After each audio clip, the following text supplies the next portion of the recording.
18h passées de 15 minutes dans le studio Kalangu. Mesdames et messieurs, bonsoir. Merci de votre fidélité au programme de studio Kalangu.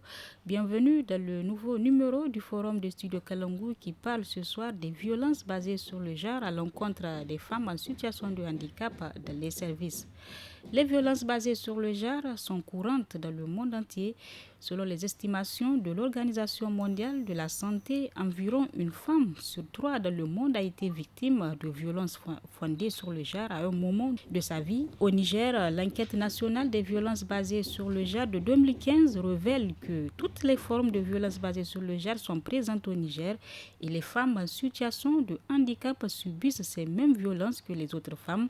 Toutefois, la vulnérabilité et la dépendance induite par une situation de handicap peuvent amplifier ces violences ou être à l'origine d'actes spécifiques de violence. Alors, qu'est-ce qu'on entend sur violences basées sur le genre? Quelles sont les principales formes de violences que les femmes handicapées rencontrent dans les services? Comment elles les vivent et comment y faire face? C'est à ces principales interrogations que nous tenterons de trouver réponse au cours de ces 45 minutes. Et pour ce faire, nous recevons dans ce studio Mme Kadidiatou Moumouni. Elle est chargée des affaires féminines au sein de la Fédération nigérienne des personnes en situation de handicap. Bonsoir. Bonsoir. Nous recevons Mme Hawa Sadou, elle vient de la direction chargée des violences basées sur le genre au ministère de la promotion de la femme et la protection de l'enfant. Bonsoir. Bonsoir. Nous recevons également Mme Moussa Sonara Hinatou, elle vient de la Fédération nigérienne des personnes en situation de handicap. Bonsoir. Bonsoir. À la présentation, c'est Nafis Adam Sirfo.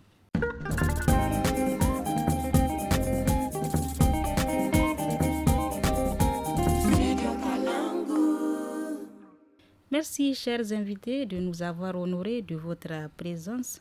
Je commence d'abord par vous, Madame Hawa Sadou. Vous êtes représentante de la direction des relations, des affaires basées sur le genre. Donc, présentez-nous d'abord les violences basées sur le genre. Qu'est-ce qu'on entend par violence basée sur le genre? J'adresse d'abord mes vifs remerciements au studio Kalangu pour cette excellente opportunité de débattre ici des violences basées sur le genre dans les services en général et plus particulièrement à l'endroit des femmes en situation de handicap. Cette belle initiative est à saluer car elle permet sans nul doute le renforcement des synergies, d'efficacité dans les actions visant le respect et la promotion de la femme. Au Niger, comme dans tous les pays du monde, les VBG constituent une réalité. Maintenant, les violences basées sur le genre sont un terme regroupant tous les actes infligés à une personne contre son gré. Les actes sont catégorisés. Il y a les violences sexuelles, les violences physiques, les violences économiques. Par exemple, les violences physiques, ce sont des coups donnés sur une personne. Les violences physiques, c'est ça qu'on appelle le CBV. C'est-à-dire coups et blessures volontaires. Effectivement. C'est des coups qu'on donne sur le physique de la personne. Il y a les violences sexuelles, psychologiques, économiques et socio-culturelles. Effectivement. Ce sont là les différentes formes de violences basées sur le genre. Et est-ce qu'on retrouve toutes ces violences, toutes ces formes ici au Niger? Toutes les formes existent ici au Niger. Spécifiquement, quelles sont les violences faites aux femmes en situation de handicap, puisque c'est de ça qu'il s'agit ici dans les services? Les violences faites spécifiquement aux femmes handicapées dans les services sont d'abord les violences psychologiques. Psychologiques, oui. Psychologiques. Ensuite, les préjugés. Psychologique, expliquez-nous d'abord de point en point. Psychologique, de comment? Les violences psychologiques, c'est toutes les formes de violence qui portent atteinte à la moralité de la personne. Parmi les violences psychologiques, on peut noter les frustrations, oui. Ensuite les mépris envers la personne. Et le deuxième point? Le deuxième point, je dis les préjugés, oui. Et les mépris. Oui. Par rapport aux préjugés, c'est des perceptions qu'on donne à l'avance sur la personne sans attendre que ça n'a aucun sens de réalité. C'est des perceptions personnelles qu'on a envers la personne. Et ces perceptions en général, c'est des perceptions qui sont négatives. D'accord. Nous allons donc revenir vers vous, Madame Hawa Sadou, le temps de donner la parole à Kadidiatou. Madame Kadidiatou, représentez aussi la Fédération des personnes en situation de handicap. Comme vous l'avez si bien entendu, toutes ces formes de violence basées sur le genre existent au Niger et spécifiquement aux personnes, aux femmes en situation de handicap dans les services. Elles font face souvent aux violences psychologiques, les préjugés. Qu'en dites-vous?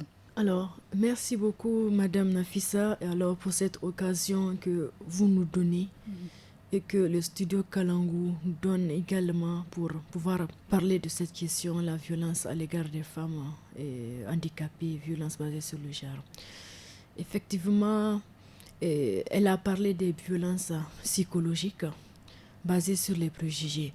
Alors, je pense que c'est l'une des violences que je peux dire que subissent beaucoup plus les femmes handicapées. Dans les parce services, que oui. dans les services, oui, de manière générale, même pas dans les services, dans la société, en ville, de manière générale, c'est une violence parce que ça tourne autour des idées erronées qu'on a sur le handicap, qu'on a sur la personne handicapée.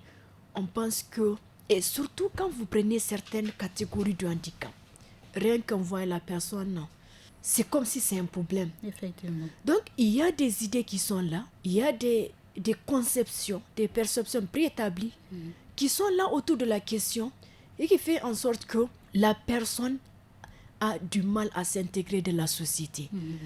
Le comportement de la société à l'endroit de la femme, la femme handicapée, parce qu'on pense que vous n'êtes pas capable de travailler, parce qu'on pense que vous n'êtes pas capable de gérer une famille, donc vous n'avez pas le droit au mariage, vous n'avez pas le droit de concevoir des enfants, donc on pense que vous êtes diminué, vous ne pouvez pas faire beaucoup de choses. Donc le handicap là est considéré par la société et ils prennent ce handicap pour amplifier même ces violences, si on peut le dire, sur ces femmes. Oui.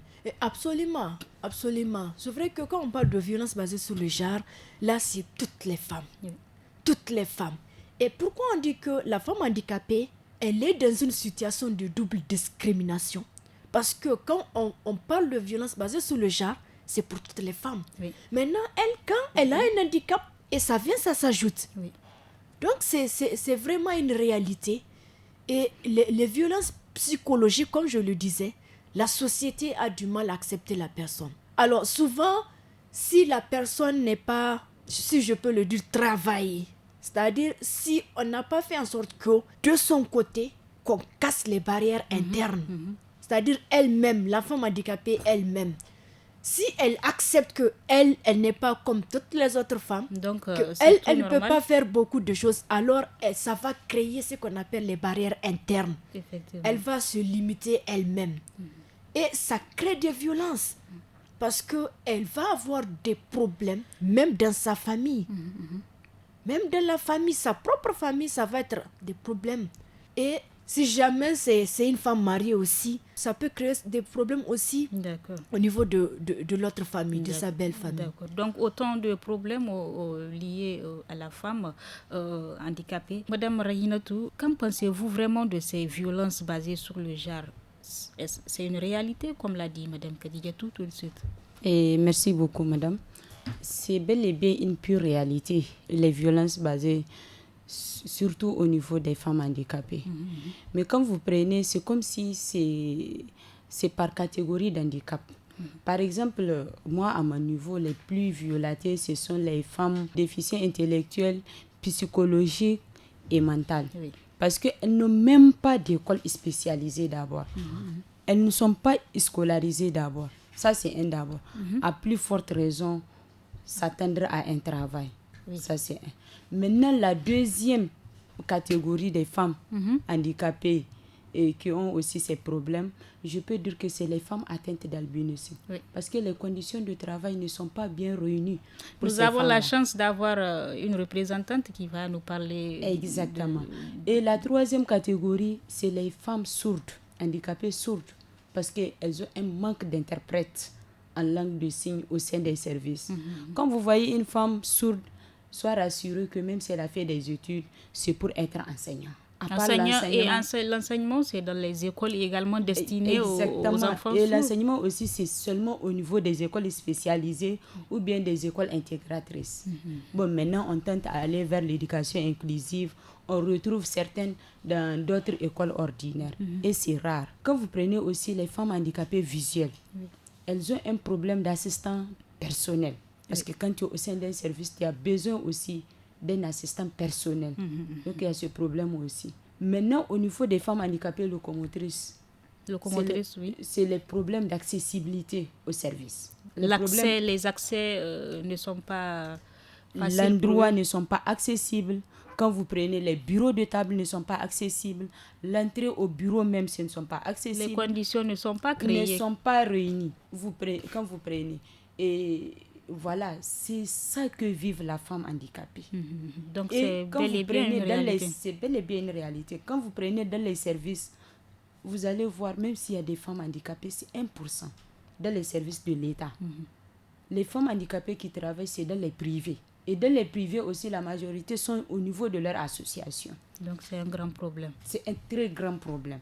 On parle seulement du quota réservé à la femme, mais il n'y a pas un quota réservé à la femme handicapée. D'accord. Qu'en dites-vous, Madame Hawa Sadou, du ministère de la Population? Vous venez de suivre les interventions de nos deux représentantes de la Fédération des personnes en situation de handicap.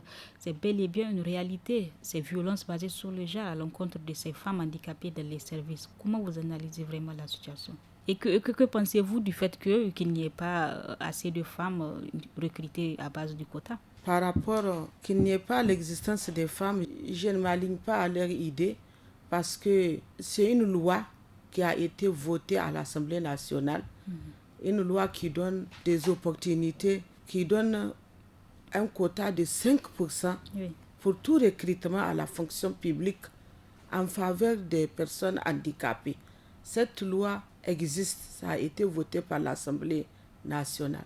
Donc, si cette loi n'a pas été respectée, elles ont les pleins droits de revendiquer leurs droits. Et comme la loi existe, c'est à base de cette loi qu'elles vont revendiquer leurs droits et ils seront dans leurs droits aussi. Qu'est-ce que vous en dites, Regina? D'accord. Oui. Et au fait, par rapport au décret, c'est l'ordonnance 93 qui donne un quota de 5% réservé aux personnes handicapées. Cette loi n'a pas été spécifique pour dire que voilà, c'est un quota réservé, réservé aux femmes ou aux hommes. Maintenant, le problème qu'on voit au niveau de ce recrutement, même à la fonction publique, quand vous prenez par exemple, moi je vous prends mon cas. Nous, on a été recrutés par rapport au concours de la fonction publique pour le ministère des Finances qui a été rejeté. Et on était 3 à être présélectionnés. Et à la sélection définitive, il n'y a aucune des 3 non. Ils ont recruté des techniciens de surface en nous disant qu'ils ont respecté le quota. Parce que ce quota, effectivement, le quota n'a pas été spécifique par rapport au quota réservé à la femme. Il y a un quota bel et bien adopté par l'Assemblée nationale qui a été rehaussé même pour la femme en général. Et ce quota ne donne pas droit à la femme handicapée. Cette année, par rapport à la participation à la vie publique et politique des femmes handicapées, il y a Vision de Hajia Rechi qui a voulu aider les femmes handicapées par rapport à la participation de la femme handicapée à la vie publique et politique. Donc si on comprend même, c'est même l'accès aux services même qui pose problème. Exactement. Qui en soi même constitue une vraie violence pour ces femmes en situation de handicap. Exactement. Elles ne sont même pas dans les services à plus forte raison, savoir si elles seront face à des violences ou pas. Et les quelques-unes même qui sont dans ces services se trouvent, vous dites, dans les privés et autres. Et les quelques-unes qui sont même à la fonction publique. Que pouvez-vous nous dire sur leur cas, Madame Hawa Sadou? Moi, je travaille au ministère en charge de la promotion de la femme avec les handicapés. Nous travaillons avec eux. Ils occupent des postes de responsabilité. Vous contredisez donc? En tout cas, moi, je connais au minimum 3, dont 2 femmes et un homme dans notre ministère, avec lesquels on travaille avec étroite collaboration. En tout cas, je ne peux pas la contredit. Je dis que même si c'est qu'elle dit là, si on n'arrive pas à atteindre le quota, elle dit qu'on recrute les manœuvres, les auxiliaires. C'est leur plein droit, c'est à eux de lutter pour que vraiment ce quota soit respecté. D'accord. Madame Kadidiatou, je reviens vers vous. Comme le disait Madame Rahinatou, les personnes atteintes d'albinisme aussi font face surtout à ces violences. Vous êtes une personne atteinte d'albinisme. Dites-nous comment vous vivez avec, surtout dans la société et dans les services, comment vous êtes côtoyé avec vos collègues. La situation de la femme handicapée de manière générale et la femme atteinte d'albinisme de façon très particulière. Vous savez, dans la société, nul n'est accepté intégralement. C'est-à-dire, personne ne va dire que tout le monde l'aime, tout le monde l'accepte. Vous aurez toujours des gens qui ne vont jamais vous accepter, quel que soit ce que vous faites. Justement. Quel que soit ce que vous faites. Ça, c'est un premier point. Alors, quand on prend la femme atteinte d'albinisme, ça veut dire qu'elle va se retrouver dans ce cas. Mais nous, pourquoi? C'est quoi la différence? Parce que quand on n'accepte pas quelqu'un, peut-être c'est une personne qui n'a pas un handicap, peut-être que soit vous avez des malentendus, d'autres choses avec la personne. Mais pour la femme handicapée, je dirais pour la femme atteinte d'albinisme, pourquoi elle ne l'accepte pas? C'est comme je l'ai souligné au début, c'est en raison de la différence en fait. Parce que comme Rahina l'a souligné, quand vous prenez même le handicap, il y a certaines catégories de handicap qui sont beaucoup plus avancées. Mais comme l'a expliqué Rahina. Oui, où on retrouve beaucoup moins de discrimination et de stigmatisation. Mais il y en a certains encore qui jusque-là ne sont pas bien comprises par la société. Comme elle a souligné, la femme handicapée psychosociale, les femmes handicapées déficientes intellectuelles, la femme atteinte d'albinisme aussi. Parce que pourquoi il y a ces préjugés qui persistent? Parce que ce sont des questions, ce sont des catégories de handicap qui n'ont pas été tellement touchées, je dirais, et par l'État, et par les organisations aussi. Peut-être que ce sont des organisations qui sont nées il n'y a pas longtemps. Donc, on ne parle pas beaucoup de la question. Et c'est tout à fait normal, parce que quand vous prenez une catégorie qui existait, ou dont on parlait depuis longtemps, où les gens se battaient pour faire comprendre la situation, pour faire améliorer la situation des gens, c'est tout à fait normal qu'on ait une différence par rapport à un handicap où on n'en parle pas tellement. Vous spécifiquement, avez-vous un témoignage à donner d'une quelconque violence à laquelle vous avez eu à faire face? Alors, moi, je ne cesserai jamais de donner cet exemple parce que les violences, ça peut être au niveau purement social, au niveau des écoles, au niveau des services, un peu partout. L'exemple que je peux donner, c'est quand j'ai commencé l'école. C'est vrai que ça ne manque jamais, ça continue, parce qu'il y a toujours des gens que, même en vous regardant, en tout cas pour la femme atteinte d'albinisme, il y a des gens, même quand ils vous regardent, la seule différence avec la peau, c'est un problème. Il y a le mépris. Il y a le mépris. On vous fait savoir la différence. La différence de la peau, c'est déjà quelque chose un élément pour certaines. On ne vous accepte pas pour la différence de votre peau. Alors, un exemple concret, il y a beaucoup de témoignages. Beaucoup de témoignages parce qu'on a eu affaire avec un partenaire Voice, on a fait un projet, on a fait un peu Maradi, quelques départements où on a des témoignages des femmes atteintes d'albinisme, où certaines ont du mal à intégrer leur famille. Il y a une femme au niveau de Guiderumji. On était là-bas, on a eu une rencontre avec eux, avec les membres qui sont là-bas. Il y a une qui nous a dit, elle est mariée, mais elle, quand elle prépare, sa belle famille ne mange pas. Parce qu'elle est atteinte d'albinisme. Oui, sa belle famille ne mange pas. Ça, c'est aussi une forme de violence. Ça, c'est la forme de violence conjugale. Oui. Et ça a conduit quelque part à... Alors, le mariage, finalement, ça n'a pas pu tenir. Donc, si on comprend, ces femmes en situation de handicap, elles font face vraiment à plusieurs violences, que ce soit au sein de la famille, de la société, dans les services. C'est vraiment une réalité. Rahinatou, dites-nous, est-ce que vous aussi, vous êtes une personne aussi en situation de handicap, est-ce que vous avez une fois été victime d'une quelconque violence venant de vos collègues tout au long de votre parcours au sein du service? Moi, à mon niveau, je peux dire que avec mes collègues, que ce soit à l'école ou à la maison ou dans mon foyer, j'ai pas tellement de violence. Pourquoi cela? Parce que j'ai eu la chance d'intégrer le milieu associatif à bas âge. Et ça a fait en sorte que je connais non seulement les droits des personnes handicapées et aussi les devoirs des personnes handicapées. Mais il arrive quand même, il y a des femmes, surtout les femmes handicapées locomotrices, qui sont dans le fauteuil, qui ont du mal à être acceptées, surtout par leur belle famille.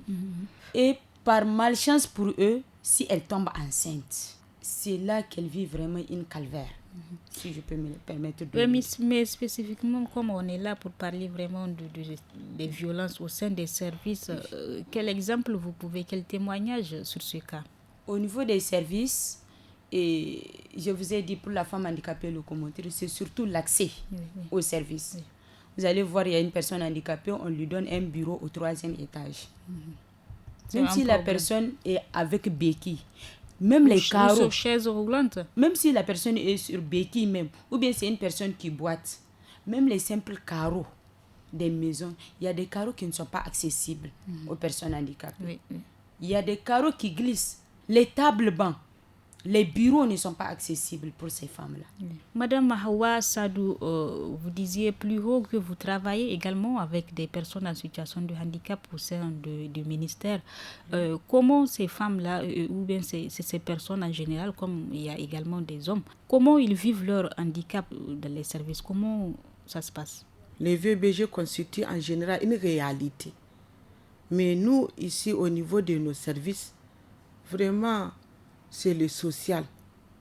Nous sommes dans une société, les handicapés là avec lesquels nous travaillons, ce sont nos enfants, ce sont nos frères. Donc, on les aide, nous les aidons à rentrer avec leur tricycle. Mais est-ce que les conditions sont réunies, les conditions que citait tout de suite à Rahinatou? Les conditions sont réunies du fait du moment des passages pour oui. Il y a les rampes d'accès. Il y a les rampes d'accès. Il y a les rampes d'accès au ministère. Et les handicapés aussi sont toujours au rez-de-chaussée. Ça a toujours existé ou bien c'est tout peut-être récemment que ça a été? Les rampes? Oui. Non, les rampes, moi je suis venue au ministère en 1994, j'ai trouvé les rampes. En donc ça a toujours existé, oui. Donc ça a toujours existé. Et aussi les handicapés sont au rez-de-chaussée. La majorité sont au rez-de-chaussée. Pour leur faciliter les choses. L'accès, je connais un seul qui est au 2e étage avec comme nous. Et lui aussi, je ne sais pas si c'est son choix. Il arrive à accéder sans problème? Non, lui, il y a les rampes d'accès. Il utilise les rampes d'accès. Et au niveau des ascenseurs, dès qu'il vient, on lui fait place, on l'aide à rentrer de l'ascenseur. Vous avez des témoignages de certaines personnes victimes de violences au sein de leur service? Il y a une qui travaille au sein du ministère en charge de la population. Cette dame, on lui a attribué le poste de chargée des personnes handicapées. Et elle s'est plainte, elle a révolté. Pourquoi? Parce que... Elle dit que pourquoi? C'est parce que les handicaps, qu'on l'affecte dans une direction. Qu'on peut bien l'affecter quelque part. Qu'on peut bien l'affecter quelque part et une autre qui ne présente pas un handicap peut occuper cette place. Donc elle s'est révoltée, elle a cherché une affectation pour qu'on lui change de poste. Et ça a été et fait. Une deuxième aussi, toujours agent du ministère de la population, elle aussi, elle est directrice divisionnaire promotion de la femme. Oui. Mais chaque fois qu'il y a atelier où c'est à l'encontre des personnes handicapées, c'est elle qu'on désigne. Et elle aussi, elle s'est révoltée, elle dit pourquoi c'est à cause de son handicap. Qu'elle est toujours désignée pour participer. Désignée pour participer. Elle s'est révoltée, elle aussi. Mais ce que j'ai à vous dire, c'est une double discrimination. Puisque les hommes ont des préjugés. Pour eux, les femmes, le sexe féminin, c'est un sexe inférieur. Oui, vulnérable. Vulnérable qu'on ne doit pas en tenir compte comme une personne à part entière. Donc, si la femme a aussi un handicap, elle subit une double discrimination. Donc, c'est que Khadija a eu à dire ça dans ses propos. Elle a dit que même si on n'est pas handicapé naturellement, il y a des humeurs où vraiment une personne ne t'a rien fait, elle ne te plaît pas naturellement. Ça, c'est des questions d'humeur. Et il y a des personnes où, voilà, la personne, elle ne t'a rien fait du bien, tu la vois psychologiquement, tu as des sentiments, des tendances avec elle. Donc, vous reconnaissez vraiment qu'il existe bel et bien ces violences basées sur le genre à l'encontre de ces femmes handicapées dans les services. Madame Khadijatou, on sait que de la souffrance, ces femmes, vous, femmes handicapées, vous en ressentez. Quand un collègue de travail ou quelqu'un d'autre vous pose un acte déplacé, quelles peuvent être vraiment les répercussions selon vous après un acte déplacé? Ça dépend le résultat. Les répercussions peuvent dépendre de la personne handicapée. Parce que si c'est une personne avertie, sensibilisée, qui connaît ses droits, qui se trouve déjà dans le mouvement des personnes handicapées, ou bien qui a été formée, qui a commencé à intégrer le mouvement, ça peut être différent de quelqu'un qui n'a pas été à l'école, par exemple. Lorsque on discrimine une femme handicapée non instruite, c'est pas la même chose que quand vous discriminez une femme handicapée qui se trouve dans un bureau de la fédération, qui connaît ses droits. Parce que si la personne ne connaît pas, n'a pas beaucoup d'éléments, ne connaît pas beaucoup sur ses droits ou bien sur sa situation, quand vous la discriminez, elle va dire oui, c'est à cause de son handicap. Et effectivement, je suis comme ça, donc je suis différente, donc je l'accepte. J'accepte qu'on me discrimine parce que je suis différente des autres. C'est vrai, je suis différent. Et ça renforce le repli sur soi. Mais quand vous prenez une femme avertie qui sait déjà quelque chose sur le handicap, ça peut pas l'affecter autant. Ça ne peut pas l'affecter parce que moi, là où je suis, ça va être difficile. C'est vrai qu'il y a le traitement négatif. Ça peut faire mal. Vous pouvez porter atteinte à la dignité. Par exemple, quand je marche en ville, par exemple, lorsque quelqu'un me regarde et la personne, elle crache. Oui, ça fait mal. Oui, ça peut porter atteinte à la dignité. Ça peut ne pas faire mal aussi.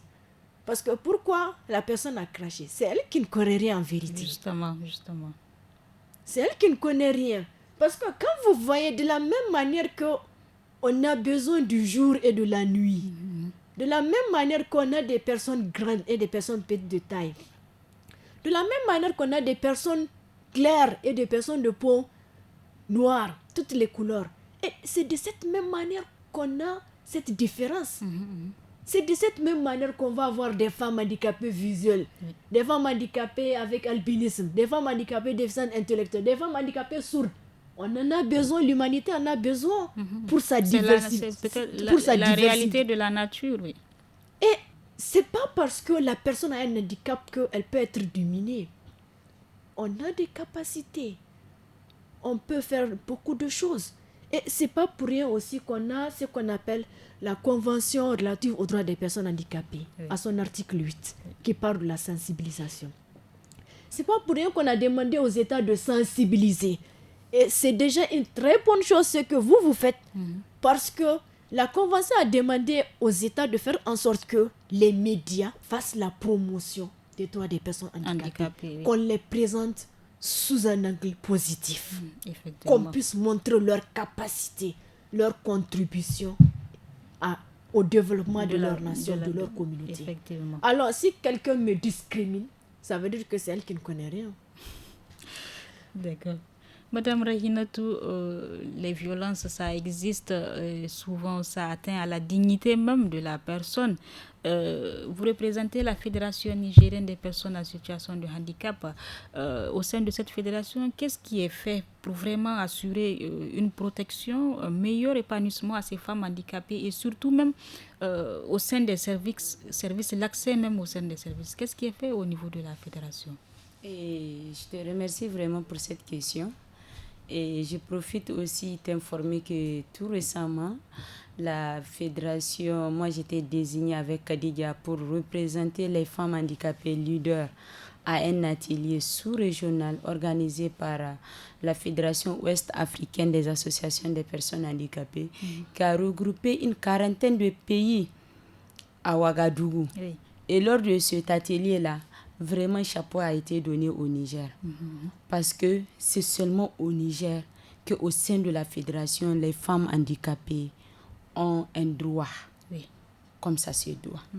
Quand vous prenez par exemple, même dans la composition des membres du bureau, la fédération c'est une association fêtière. Donc la fédération, pour être membre de la fédération, on demande à chaque association catégorielle de donner 2 représentants. Une femme, un homme, pardon. Oui, oui. Ça, c'est déjà un atout que la fédération est en train de faire. Oui. Il y a aussi des actions de plaidoyer et de sensibilisation que la fédération est en train de faire. Par exemple, par rapport à la riposte contre le Covid-19.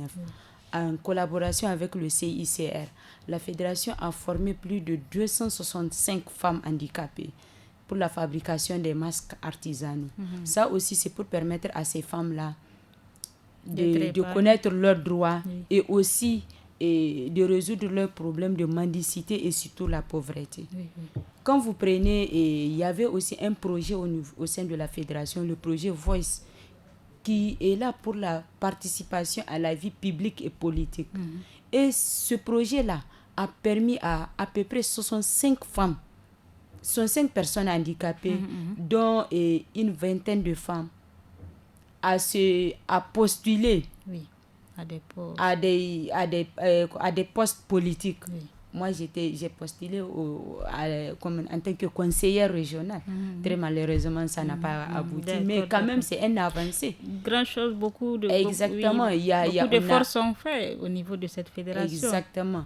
Et même celles qui sont, les peu qui sont représentées dans les services, qu'est-ce qui est fait pour vraiment les maintenir, pour qu'elles aient vraiment un épanouissement au sein de leur travail? Ceux qui sont au niveau des services, la fédération fait des actions de plaidoyer pour que ces femmes-là soient des exemples au sein de leur service.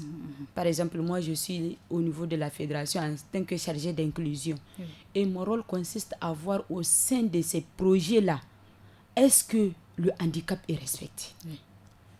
Est-ce que le genre est respecté? Donc, c'était ça.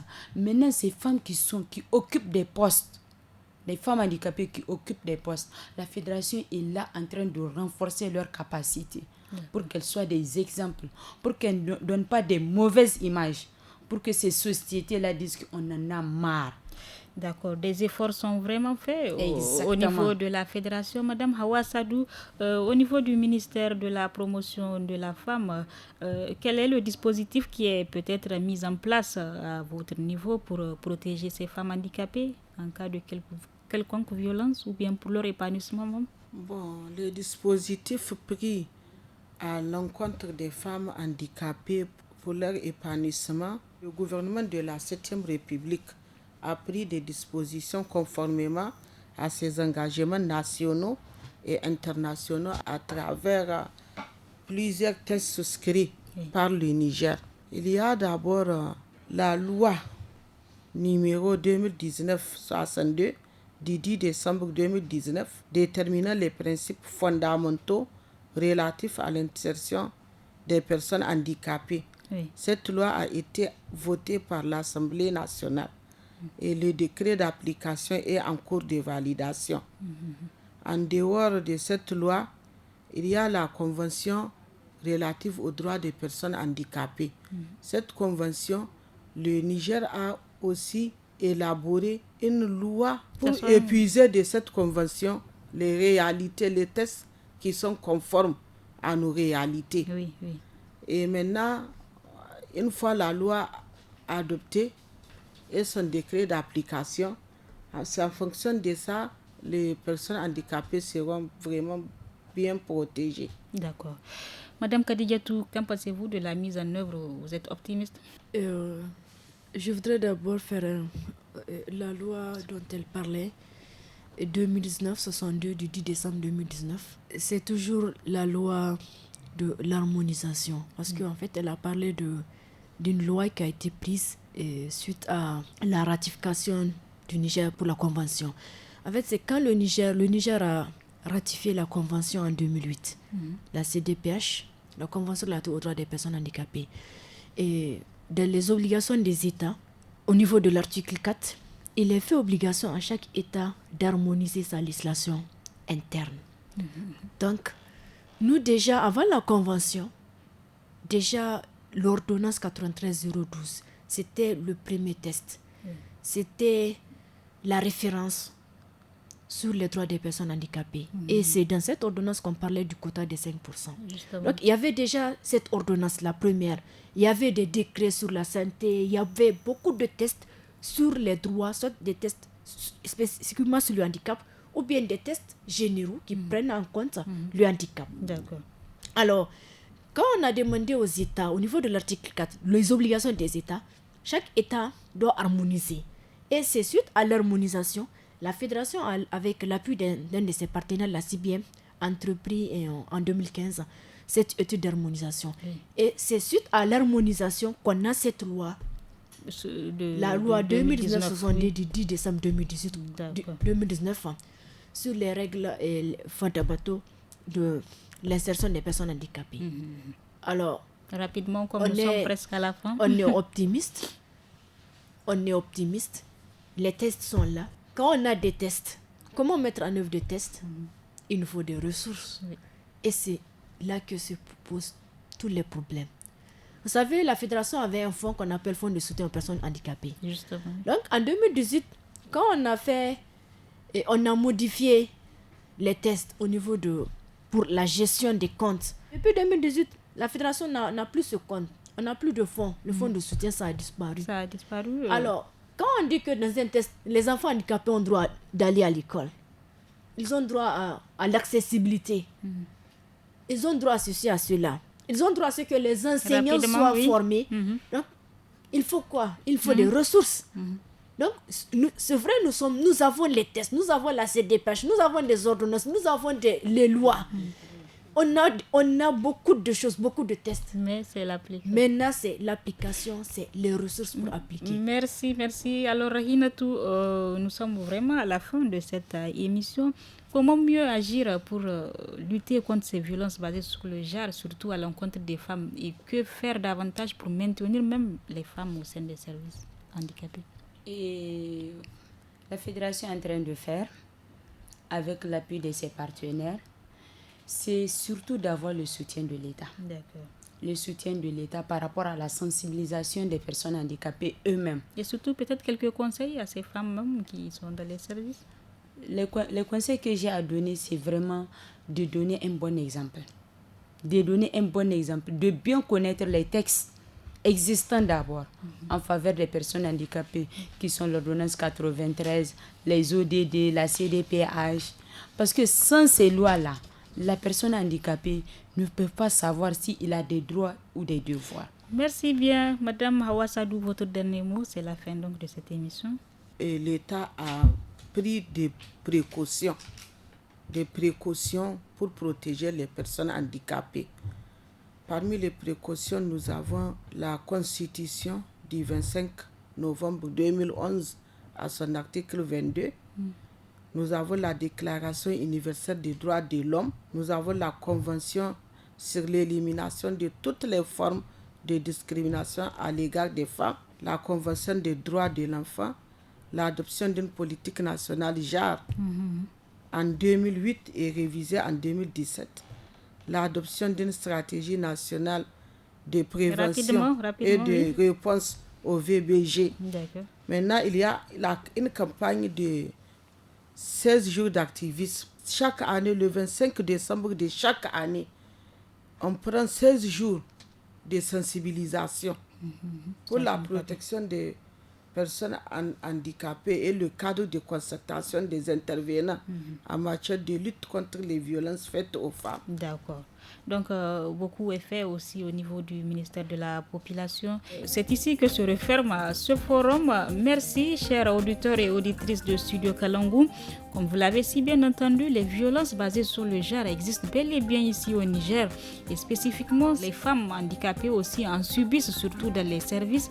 De par les interventions de nos invités, il leur faut même un accès équitable à ces services pour pouvoir penser à un épanouissement. Et c'est ici donc que prend fin ce forum. Nous étions avec Madame Moussa Souna Rayinatou, représente la Fédération nigérienne des personnes en situation de handicap. Merci Madame Rayina. Madame Kadijatou Moumouni, aussi responsable, elle est chargée des affaires féminines au sein de cette fédération. Merci à vous. Merci. Madame Hawa Sadou, elle nous vient de la direction chargée des violences basées sur le genre au ministère de la promotion de la femme. Merci à vous. À la présentation, c'était Nafisa Adam Sirfo, à la technique, Madame Amina Hassan, à la régie vidéo, Mustafa Yuba. À très bientôt sur le studio Kalangu pour une nouvelle thématique. Au revoir.